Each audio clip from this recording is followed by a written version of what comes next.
Members of Parliament are walking away with a lot more than just learning about the men and women aiming for a spot on the NYDA board. Some of the candidates left a real impression. For the last few days, I think all of us, we have learned immensely from the young people who were in front of this panel. So if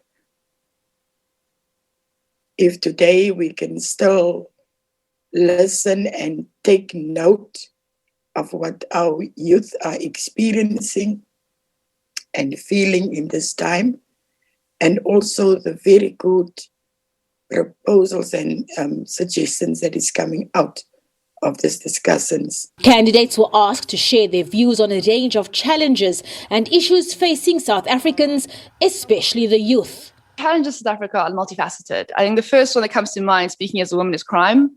I feel like being able to kind of move around freely in South Africa, being able to kind of conduct your business, being able to, seek opportunities, go after them. Crime does affect you. I mean, we know the stats against GBV, how women are almost facing like a war, against our bodies, against our safety, is a massive issue. So how do we kind of like have conversations around how men treat women in this country, how women are able to pursue their opportunities to live in this country without sort of fear of actual safety of our lives.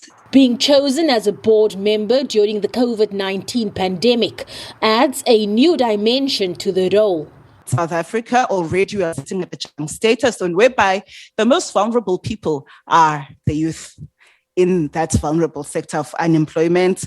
We also understand that with COVID-19 came the challenges of gender-based violence, femicides, depression, mental illness. We also understand that with COVID-19, other challenges like substance abuse increased. There's a lot that happened that is to the detriment of the youth. But these young people, with their fresh ideas and innovative take on matters, agree the pandemic highlights areas needing improvement and opens up doors to new opportunities.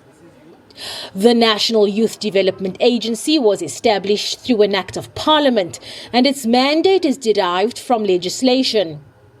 Its role is to address the range of issues faced by the youth at all levels of government. The NYDA has, however, faced its share of controversy.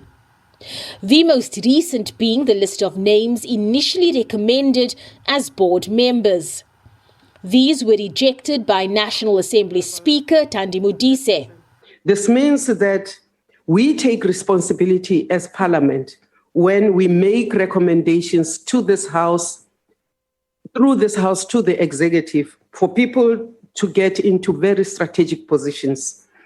If Parliament lowers the guard, we will end up with below par performance in areas where the poor and the vulnerable deserve protection. The first selection process was criticized and rejected, with accusations leveled that it was politicized and that those selected did not match the country's demographics. This round of interviews is being monitored closely.